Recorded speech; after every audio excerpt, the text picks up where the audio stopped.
Se você ouvir sobre a teoria da relatividade, sobre E igual a m6 ao quadrado ou sobre o principal cientista do século XX, apenas um nome vem em mente: o de Albert Einstein. Quem não conhece ele? Este grande homem não só tinha uma inteligência excepcional, mas também um cérebro que valia seu peso em ouro. E eu digo isso literalmente, porque foi objeto de um grande escândalo. Em 18 de abril de 1955, Albert Einstein morreu no Hospital Princeton, na Nova Jersey. O patologista americano Thomas Harvey foi o responsável pela autópsia. A autópsia, que deveria ter sido uma simples formalidade, criou um verdadeiro escândalo. Enquanto segurava o corpo do físico alemão em suas mãos, Harvey cometeu uma grande loucura. Ele removeu sutilmente o cérebro do falecido, a matéria cinzenta que revolucionou o mundo e colocou em questão certas leis da ciência. Este é o começo de uma história improvável e de tirar o fôlego. E você vai ver isso neste vídeo. Vamos fazer uma viagem no tempo, para a época em que o falecido Einstein estava nos centros das atenções, e vamos desvendar a verdade sobre este incrível desaparecimento, que foi um dos escândalos mais chocantes do século XX. Em 14 de março de 1874, um dos mais influentes físicos teóricos da história nasceu em Ulm, Alemanha, e seu nome é conhecido por todos, até mesmo daqueles que nunca foram à escola: Albert Einstein. E não foi uma criança qualquer que nasceu. O pequeno Albert foi um gênio, e já conseguiam ver isso desde quando ele era criança.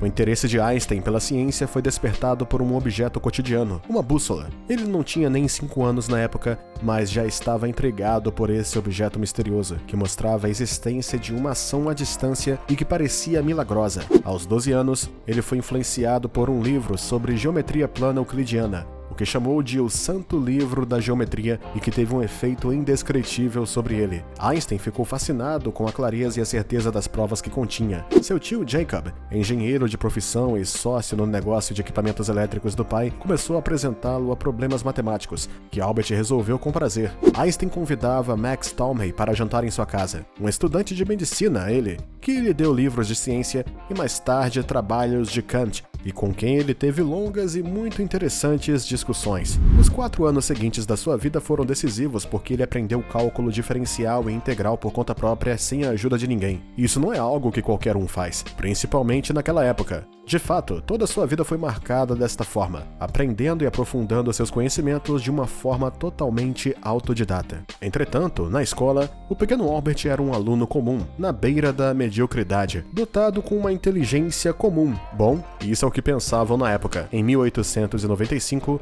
ele reprovou no exame de admissão para o Instituto Federal de Tecnologia em Zurique. Não é que ele fosse um inteligente falso, era que ele simplesmente era mais inteligente do que de costume. Em outras palavras, ele tinha uma inteligência que não prosperava nos métodos tradicionais de ensino e nas aplicações de prova na época. Seus resultados em matemática e física foram excepcionais, mas infelizmente não foram suficientes para compensar sua falta de sucesso em outras disciplinas, como as literárias. Apesar de uma relação desarticulada com a escola, Einstein encontrou seu interesse e paixão pelos mistérios do mundo. Não precisamos lhe contar tudo sobre sua excepcional carreira, pois não é isso que nos importa hoje. Queremos saber o que aconteceu com seu cérebro e por que ele teve tanto sucesso após a sua morte. Bom, a resposta é simples. Foi dito que Einstein era extraordinariamente inteligente, para não dizer sobre-humano. Estas não são apenas palavras, mas verdadeiros estudos pós-morte que foram feitos na sua autópsia em seu cérebro. As autópsias revelaram que Einstein tinha um córtex pré-frontal excepcionalmente desenvolvido.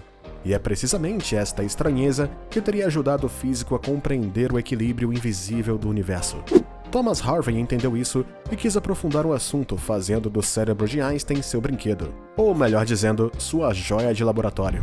Em 18 de abril de 1955, às 1 da manhã, Albert Einstein morreu durante o sono no Hospital Princeton. Naquela mesma manhã, às 8 da manhã, seu corpo foi levado ao necrotério para autópsia. Thomas Stoltz Harvey estava no comando. O médico de 43 anos havia se formado na Universidade de Yale com seu mentor Harry Zimmerman, um neuropatologista lituano, líder no estudo de distúrbios do sistema nervoso central. Thomas Harvey tinha um verdadeiro tesouro em suas mãos. Ele meticulosamente procedeu à autópsia dos restos mortais de Einstein. Ele apalpou suas vísceras e abriu sua caixa torácica, revelando seus órgãos. E levou apenas alguns minutos para entender a causa da morte dele. E o veredito saiu: a ruptura do aneurismo da aorta abdominal. que ele inicialmente deduziu por conta dos órgãos estarem cheios de sangue. Muito comum, infelizmente, e imediatamente a notícia se espalhou como um incêndio e atingiu os jornais do mundo inteiro. O gênio do século XX, o grande Albert Einstein, desapareceu. Enquanto o mundo inteiro soube da morte dele, Thomas Harvey estava ocupado em outras coisas. Em vida, Albert Einstein tinha sido muito claro sobre suas intenções para o final da sua vida e seu funeral. O ganhador do Prêmio Nobel de Física de 1921 queria ser cremado e suas cinzas espalhadas em um local secreto para evitar um culto e para que ninguém vandalizasse seus ossos. Entretanto, ele cometeu um erro. E acontece até com gênios. Einstein falou sobre os ossos, mas não sobre o essencial: seu cérebro. Assim, os ossos do gênio, que não interessavam realmente a Thomas Harvey, foram cremados ao seu pedido. O médico estava determinado a seguir a letra à última vontade do falecido, omitindo um pequeno detalhe. Bom, omitindo ele de propósito. De fato, embora o filho mais velho de Albert Einstein, Hans, se tenha oposto veementemente à remoção de órgãos dos restos mortais do pai, seu último desejo foi contornado. Não uma, mas duas vezes.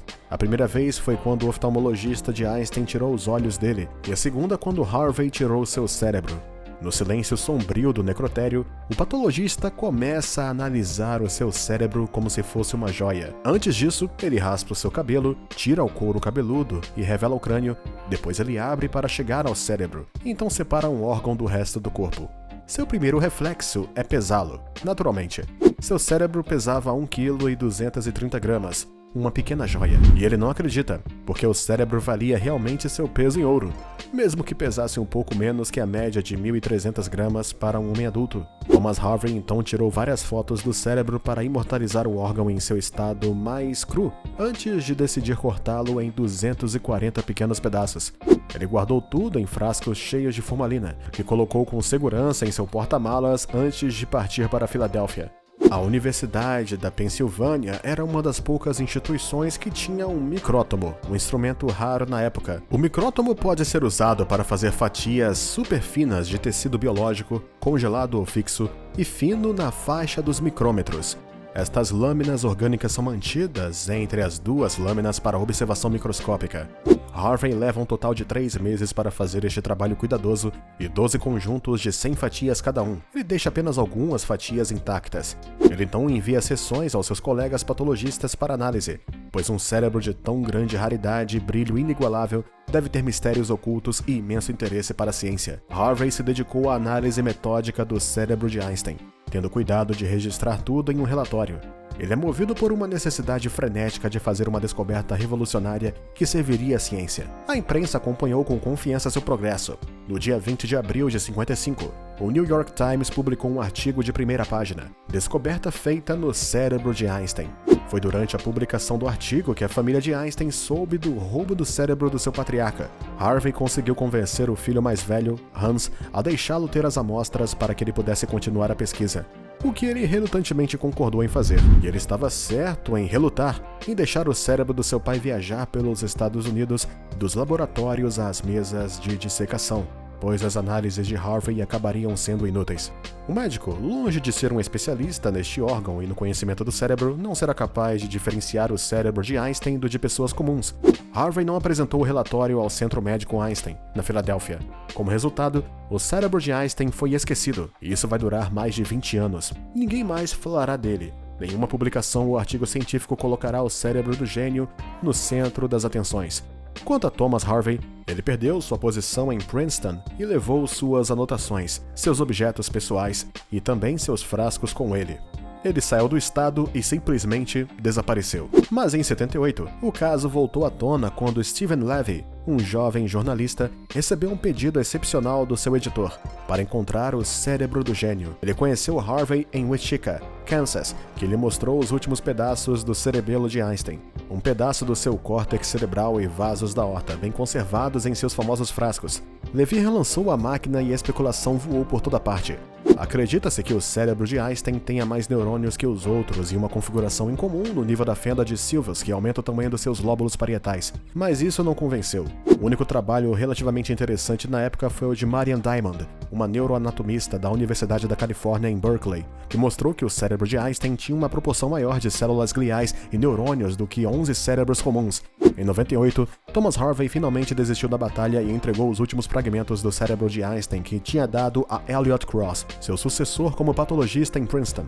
Em 2005, Cross falou novamente sobre este incrível caso em uma série de TV, e após sua morte, a pesquisa de inteligência foi retomada, mas desta vez sem o cérebro, pois hoje ele descansa no Museu Mutter, na Filadélfia. Recentemente, em novembro de 2012, um novo estudo intitulado Albert Einstein's Cerebral Cortex: A Description and Preliminary Analysis of Unpublished Photographs, que em português significa Cérebro de Albert Einstein, uma descrição e análise preliminar de fotos não publicadas.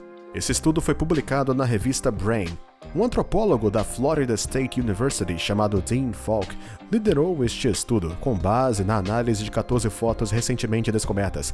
Ele escreve: embora o tamanho geral e a forma simétrica do cérebro de Einstein sejam normais, as áreas pré-frontal, somatosensorial, motora primária, parietal, temporal e occipital são extraordinárias. Seu cérebro teria então, de acordo com as notícias, um quarto cume, ao contrário de 3 em pessoas normais. No lobo frontal medial, uma região envolvida na preparação de planos e memória de trabalho. Esta é uma descoberta incrível que pode marcar o início de outro episódio na análise do seu cérebro. Enquanto todos os outros continuaram e parecem ter seguido em frente, seu cérebro pode ter decidido que não estava terminado e tinha mais a revelar. Agora você conhece a verdadeira história do cérebro de Albert Einstein. Conte pra gente nos comentários o que você achou e se você gostou do vídeo, não se esqueça de nos dar um like, se inscrever no canal e ativar o sininho para receber todas as notificações.